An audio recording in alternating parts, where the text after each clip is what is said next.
Welcome to Revolution Channel. Today we present how to get rich without working. Yeah, but honestly, the message underneath is incredibly powerful. It really is. It's all about making this huge shift from, basic survival, that whole trading your time for money cycle. Exactly. State of real financial freedom. The kind where you build assets that pay you forever, even when you're resting or on vacation or asleep, right? I think our mission today for this deep dive is to pull out the 10 core rules from this manifesto, and we're going to look past some of the, let's say, motivational language and really focus on the mechanics, the actual structural changes you'd need to make to build what they call perpetual wealth. And the core challenge they throw down is just so direct. It's if your income stops the second you stop working, then you're not free. You're not free. You're basically just an employee of your own need for cash. So we're investigating how to get past that, how to create systems that keep working long after you've put in the initial effort. It's about designing a life, not just defaulting to one. So let's jump straight into rule 1, because it really challenges the very idea of what money is. Okay, rule 1. It's all about understanding how money truly works for you, and it starts by defining money. Not, as you know, cash or numbers on a screen. No, they call it energy, direction, and choice. And they use this metaphor of a mirror. Yeah, that's the core of it. Money has no feelings, no loyalty, no prejudice. It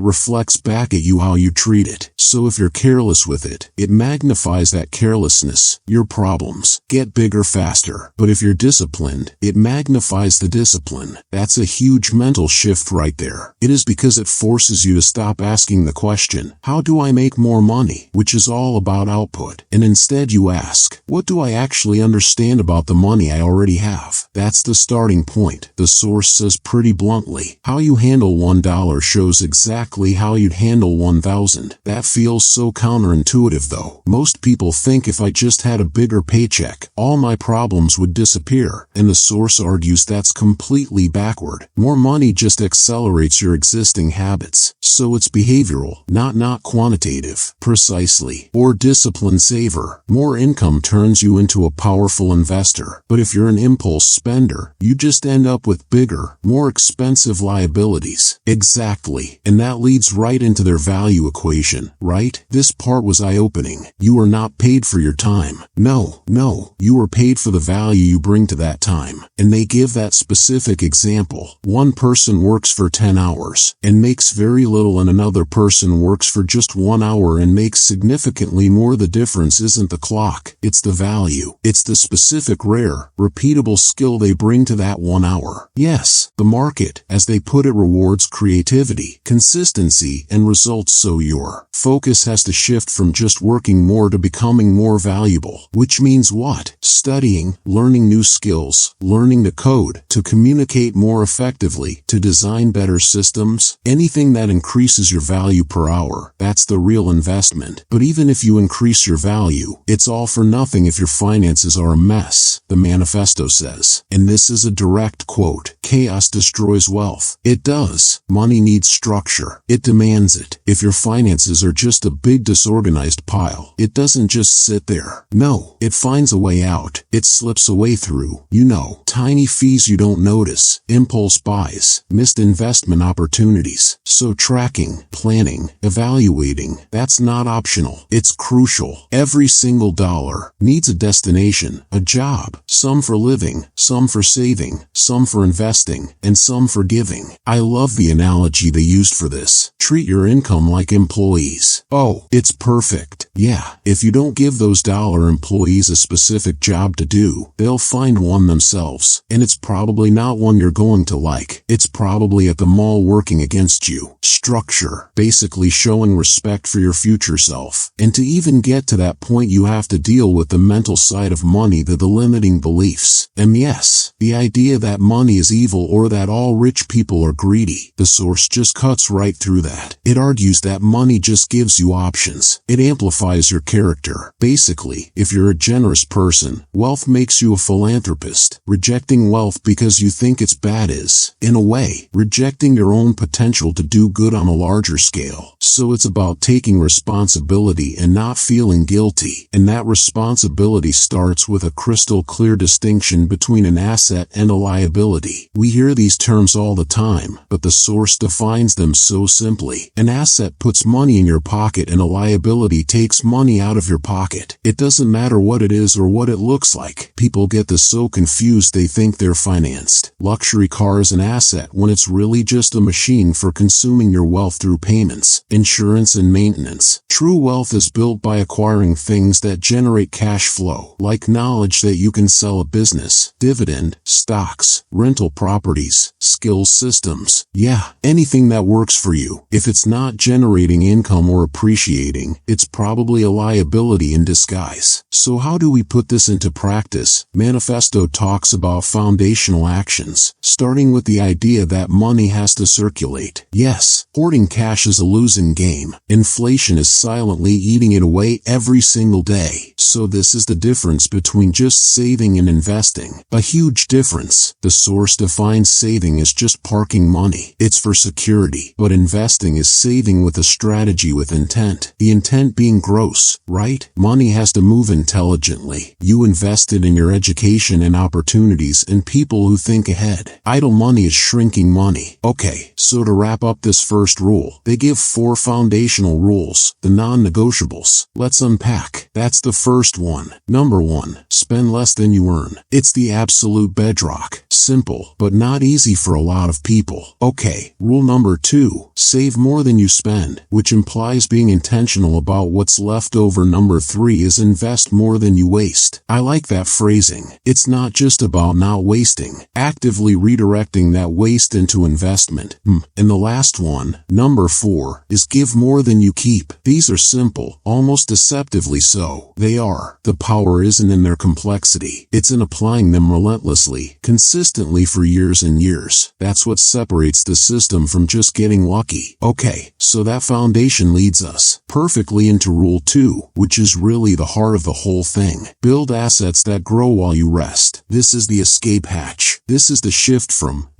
effort and exhaustion to creating machines that work for you, that multiply your time instead of just consuming it. And it all starts by changing the question you ask yourself every day. Yes, you have to stop asking, how can I work harder to earn more this month, and start asking, how can I create something today that will pay me next month and the month after that, even if I'm not working? Moving from focusing on the clock to focusing on the system, that's everything. Yeah, and it means we need a really tight definition of what an asset is in this context. It's not just about owning stuff. No, it's the ownership mindset, right? An asset here has to produce value without your direct daily manual labor. So give me some examples, okay? Intellectual property like a book or a course, a small automated online business, or rental property that's managed by a property manager or a system, a portfolio of dividend stocks. So it's about front-loading the effort. You do the hard work once to build the thing, and the thing keeps paying you over and over again, generating that passive, or, let's be honest, semi-passive income. And ownership here means control. It's about designing your income, not just accepting it from an employer. Exactly. You detached your financial well-being from the mood of your boss or the state of the job market. You're building your own ship. So how do you start strategic asset building? It sounds intimidating. It's really about finding an intersection. Where does your knowledge or your skill meet a real market need? Oh, if you know a lot about fitness, can you turn that into a digital course? If you're good at saving, can you channel that into smart investments? If you're creative, can you build a brand that sells digital products while you sleep? The goal is always multiplication, not just addition, right? Not just one more client, but a product that can serve 1,000 clients. Okay, but I can already hear people thinking this sounds like it would take forever. I need money now. How does the source handle the patience problem? It talks about it like planting a seed. Assets need time. They grow quietly under the surface. You can't keep digging up to see if they're working. That's a great image. You just have to trust the process. You have to water them with consistency and believe in the long-term payoff, especially in that early phase where feels like all effort and no reward. And that's where the accelerators come and leverage automation and compounding, the three pillars. Automation is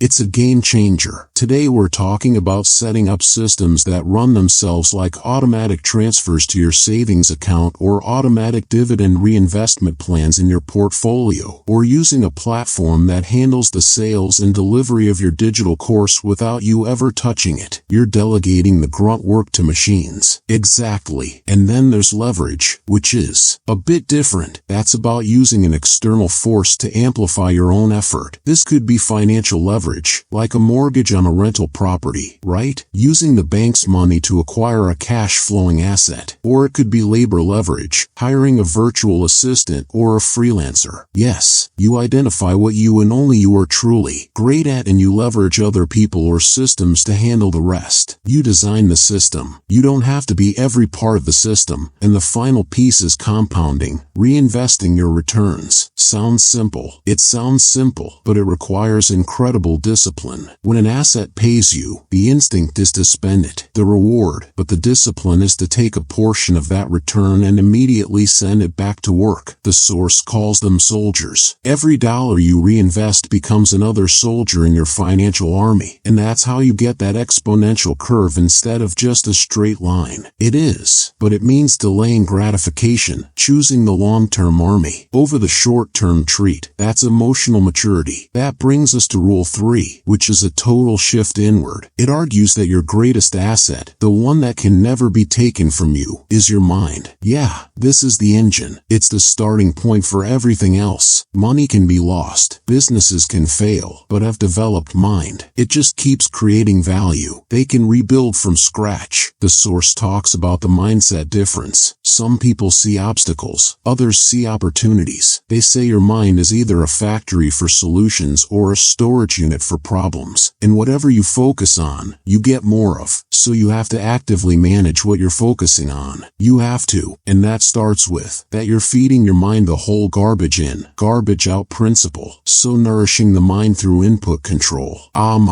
Protecting it from, constant gossip, outrage, news, complaints. It's like protecting a high-value investment. The quality of your thoughts determines the quality of your decisions. And that means actively challenging those limiting beliefs. We all have, absolutely, I'm not smart enough for that, or it's too late for me, or the system's rigged. The source says, those are just imaginary walls. They're self-imposed. Growth only starts when you begin to question them, when you decide you're capable of learning. Okay, so once your mind is, let's say, clean, it needs discipline and direction. And without a clear goal, we'll just drift. It'll drift towards comfort, distraction, procrastination, the enemies of wealth building, the biggest enemies. So you need clarity. You have to define and detail the life you're trying to build. That turns a vague wish into a concrete strategy and mental discipline, the force that keeps you on that path. It's what allows you to separate what feels good right now, like scrolling on your phone, from what will actually create the results you want later. Like building that asset, the source gives a few specific mental growth tools. The first one is curiosity. Yeah, curiosity keeps your mind flexible. It pushes you to explore, learn to challenge what you think you know. Knowledge compounds, just like money. Then there's imagination and visualization. This can sound a little out there to some people, but think about it. Every single thing that's ever been built, a business, a bridge, a piece of software, it was imagined first. So you're saying you have to see the goal clearly in your mind before you can build it. In reality, you're essentially pre-programming your brain for success. Your actions start to align with that vision, often without you even realizing it. And then there's a really critical one. For anyone investing emotional maturity, this is vital. Fear, greed, anger, doubt. These emotions are terrible financial advisors. They lead to panic selling, chasing hype, making rash decisions. So controlling your mind means staying calm and rational when everyone else is freaking out. It does that Stability is what protects your capital and your sanity. Then there's reflection, turning experience into wisdom after a win or especially after a loss. You have to ask, what did I learn here? So mistakes aren't failures. They're tuition. Expensive tuition sometimes, but yes, it ensures the pain wasn't wasted. It becomes part of your strategy going forward. Finally, the source talks about environment and calm. You have to surround yourself with thinkers and builders. Your environment is a huge part of your mental diet. You need to give your mind space away from the constant noise. Yes, creativity doesn't happen when you're checking notifications every 30 seconds. It happens in the quiet moments of directed thought. Use your mind with intention, not just as a reaction machine. Okay, that mental framework is essential for what comes next in Rule 4. Create income that frees your daily time. This is where the strategy hits the pavement.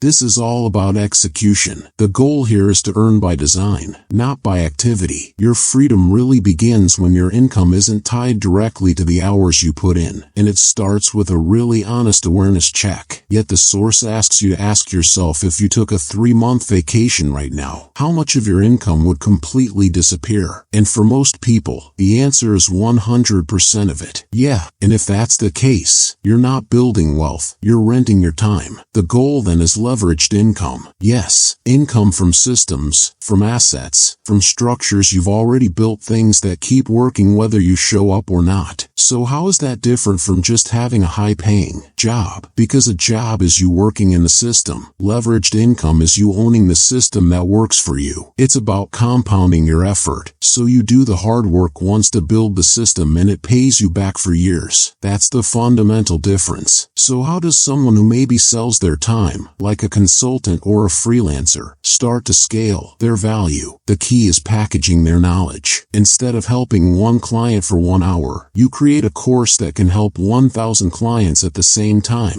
Exactly. Or write a book, create a template, build a piece of software. You multiply the reach of your expertise without multiplying your time. And this requires a really sharp distinction between being busy and being productive. Oh, they are not the same thing at all. Busy work just fills the day. Productive work builds something that lasts. Oh, answering every email the second it comes in is busy work. But spending an hour to create an automated email sequence that handles common questions, that is productive work. It saves you hundreds of hours in the long run. So you're always thinking like a designer, not just a worker. Yes, the worker asks, what tasks do I need to do today? The designer asks, what system can I build today that eliminates these tasks forever? And part of that design process is delegation. It has to be. You can't do it all. You have to learn to trust others. A VA specialist with the tasks that aren't your unique strength. The hours you get back from that are the real profit. They're the most valuable currency you have. And today technology is your biggest ally in this. The internet has made it possible for anyone to build these automated income streams. Absolutely. Affiliate systems, digital content platforms, the infrastructure is already there. You have to see technology as a strategic partner, not just a distraction. At the end of the day, it's about the financial structure. You have to use your active income from your job to build your passive income streams. That's the bridge. Your savings and investments are what allow your money to start working in your place. The source has a really powerful line on this, that true success isn't about money. It's about control over your time. A wealthy person with no time isn't wealthy. They're just a well-paid prisoner. The time you buy back with smart decisions, that is the real luxury. I love that, and it connects perfectly to Rule 5, which is about making this whole process sustainable. It's turn your passion into long-term profit. Right, because discipline is hard. Systems are hard. Passion is the fuel that keeps the engine running when it gets tough. Money alone isn't enough to keep you going for decades. Purpose is what gives it endurance. Exactly, but it starts with some serious self-awareness. You have to know the difference between a fleeting excitement and a true deep passion. The source says it's what you would do even if nobody was watching and even if you weren't getting paid for it. That's the thing you can build a life around. But passion, as we've said, doesn't pay the bills on its own. It has to connect to value. That's the intersection. Your passion has to solve a real problem for someone else. Does it save them time? Does it bring them joy? Does it teach them something critical? The market pays for solutions, not just for your enthusiasm, right? And you have to recognize the value you already have.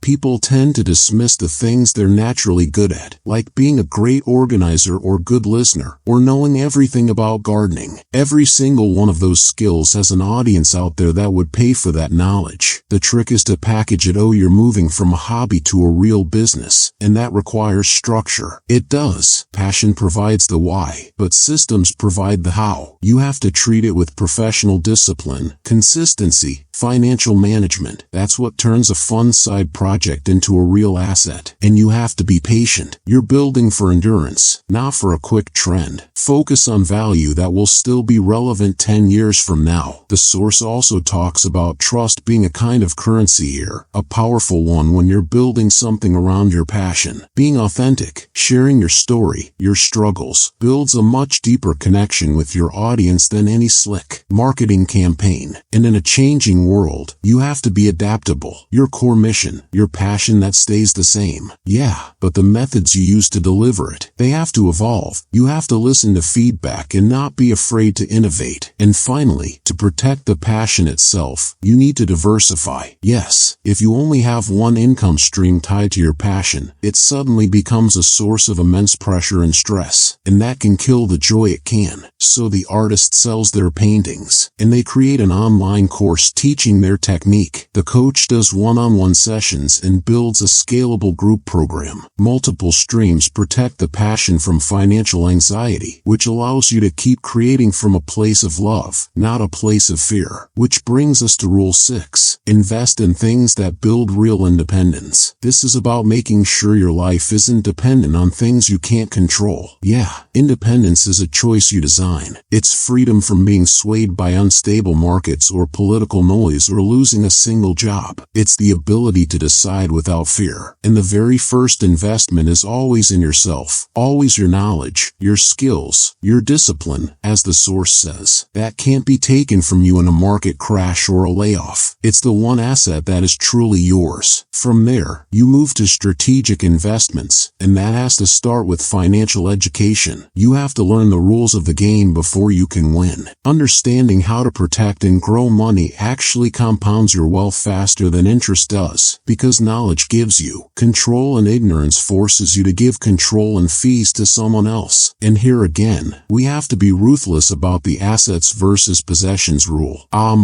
Independence comes from owning things that work for you, assets that generate cash, not from possessions that just sit there looking nice while they depreciate in value. Every purchase should be filtered through the question, is this building my independence or reducing it? A great filter. Yeah, and investing has to have a clear purpose. Yeah, you're not just stacking up money for the sake of it, right? You're building it for something specific. Security, travel, the freedom to walk away from a job you hate. When you have that, why? It's much easier to delay. Instant gratification. It makes discipline feel less like a sacrifice and more like a strategy. But the source is clear that this isn't just about money. It's about holistic independence. Yes, starting with emotional independence. That's the ability to not let the chaos of the world control your internal state, to stay calm and centered, and that extends to your relationships. It does. You need to surround yourself with people who challenge you to grow, who encourage responsibility. Independence is having the strength to choose your influences. Your health is also framed as a critical investment. You can have all the money in the world, but if you don't have the health and energy to enjoy it, what's the point? Taking care of your body is an investment in your future quality of life, and the mindset here is to see obstacles as teachers. Resilience is a form of wealth protection. If you can stay calm and think clearly under pressure, you'll avoid making disastrous mistakes during a crisis. And finally, a huge one-time boundaries. You have to protect your time as fiercely as you protect your money. That means learning to say no, saying no to things that don't align with your goals. Every time you do, you're buying back a piece of your freedom. Alright, Rule 7 is all about the engine that drives this whole thing. Develop money discipline that never fades away. Yes, the source is adamant that wealth was built by discipline, not by luck. It's the quiet, consistent force behind every great fortune, and it has to become a lifelong mindset, not just something you do for a little while. It does. It starts in your mind. You have to manage your thoughts and your beliefs about money before you can manage the money itself. Discipline is what earns you the right to to keep what you create, the first step is what they call honesty and awareness. You have to be willing to look at the numbers, all of them, your income, your expenses, your debts. No fear, no denial. You have to stop being a victim of your finances and become the master of them. Exactly. And once you have that honest picture, you need a clear plan, not just vague goals. No specific, quantifiable goals. A certain amount for an emergency fund, a certain percentage for investments, a target number for a down payment. Numbers and deadlines turn wishes into strategy. And this is where we have to talk about budgeting, a word that makes a lot of people cringe. They see it as restriction, but the source frames budgeting for freedom. How so? A budget is you telling your money what's important to you. It's a tool for consciously directing your resources towards your goals instead of letting them get eaten you by impulse and emotion. And speaking of emotion, emotional management is a huge part of this discipline. Most big financial mistakes are driven by feelings. Fear makes you sell at the bottom of the market. Envy makes you buy things you can't afford. So you have to learn to pause. You have to create a space between the feeling and the financial decision. That pause is where discipline lives. The saving habit is another pillar. And they say consistency is more important than the amount. Absolutely, the act of consistently putting money aside, even if it's a small amount, trains your brain. It builds the muscle of conservation and future thinking. And when it comes to investing in debt, discipline is what keeps you on track. It's what keeps you calm when the market is volatile. It's what ensures you're buying based on a solid strategy, not on hype. And it's what drives you to consistently pay. Found any high-interest consumer debt that's holding you back? To make all of this stick, the source strongly recommends automation. Yes, you use technology to enforce your own rules.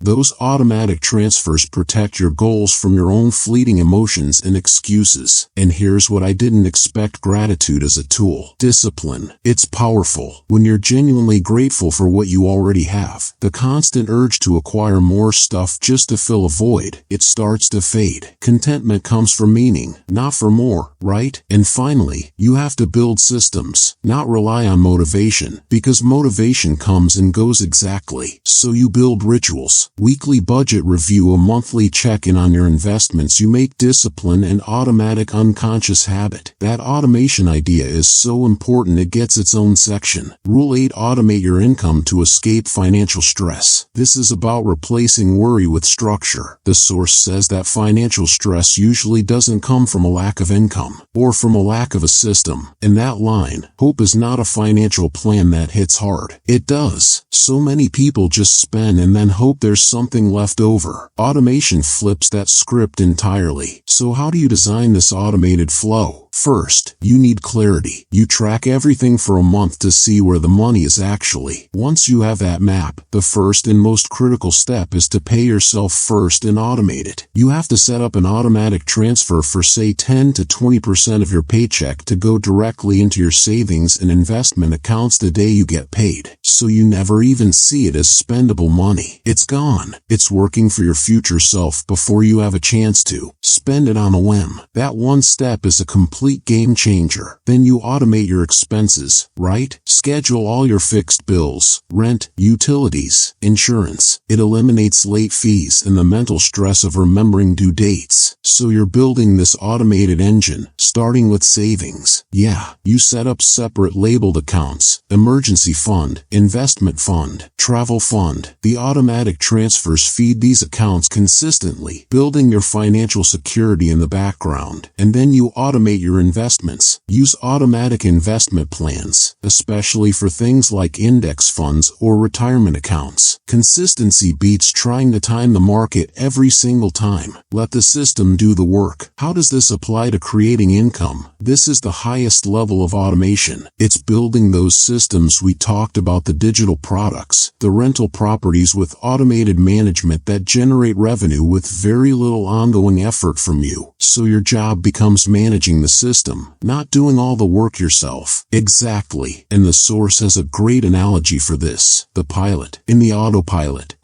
I remember this. You, the pilot, set the course. You design the automated flow. Then you turn on the autopilot, the system to handle the day-to-day flying. You don't just go to sleep in the cockpit. No, you review the systems monthly. You check in to make sure you're still on course. Make any necessary adjustments. It's oversight, not abandonment. And a huge benefit of all this is it eliminates decision fatigue. Our brains only have a finite amount of good decision-making energy each day. If you spend it all on managing bills and transfers, you have nothing left for the high-level creative work that actually builds wealth. So automation frees up your best mental energy for what really matters. It does. And the final result of all this is emotional stability. That constant low-level hum of financial anxiety. It goes away. It's replaced by a quiet confidence that your systems are working for you. 247. And that peace of mind is arguably the greatest return on investment you can get. Okay, Rule 9 requires another fundamental identity shift. This is a big one. Think like a creator, not a consumer. It's a profound difference in perspective. The consumer looks at the world and asks, what can I buy? The creator looks at the world and asks, what can I build exactly? And the world rewards creators because they're the ones solving problems and adding new value to the system. You have to start seeing yourself as a source, not just a destination for products. And you can see the shift in your daily behavior. You can just look at how you spend your time. How much of it is passive consumption, scrolling, watching, reacting, versus how much is active creation, planning, building, designing. Consumption is easy. It's the default. Creation takes effort, but it's the only path to building something that lasts. And creators see problems completely differently. Oh yeah, a consumer complains about a problem. A creator sees that complaint as a business opportunity. They immediately ask, how could this be better? How could I solve this for people? That question is the seed of every innovation, and their approach to learning is different too. They learn for execution. What does that mean? A consumer might read a book for entertainment. A creator reads a book and immediately thinks, how can I alley this? How can I turn this knowledge into a tool or a system? So every piece of information becomes a potential building block, right? And that means they are ruthless about how they use their time. They set hard limits on passive consumption because they know that their time is their most valuable asset for creation. This also shows you in their financial habits. Absolutely. A consumer spends money for a temporary feeling, pleasure, status. A creator invests money in things that will produce a return. So they'll buy a course to learn a new skill or better piece of equipment to create better content. Exactly. They ask, will this purchase multiply my ability to create value? That's the test. And what about failure? How did they view it? For a creator, failure is just feedback. It's data. It's not a reason to stop. Never. It's just a very expensive. That's not what not to do next time. They learn, adapt, and iterate. The only way to lose is to stop creating. The source also emphasizes that creation has to be a consistent lifestyle, not just something you do when you feel inspired. Discipline over mood always. And you have to protect your environment. Surround yourself with other people who are building things. And the final piece for the creator is leverage. They don't just solve a problem for one person. They use technology and systems to solve that one problem for millions of people at once. That's how you get exponential returns. So the ultimate shift is in your identity. You stop being someone who looks for things and start being the person who makes the things. And you realize that while consumers are always facing the next temporary thing, creators are the ones building what lasts. Which brings us to the final rule. Rule 10. Build wealth that outlives your working years. This is the end game. This is where it all comes together. The source frames your entire working life as preparation. It's not the main event. It's the training for the decades of freedom that come after. And that line about waiting is so powerful. Waiting is the most expensive decision you can make. It is because wealth is built by time in the market, not by timing the market. The power of compounding needs years and decades to work its magic. Starting today with a little is infinitely better than planning to start tomorrow.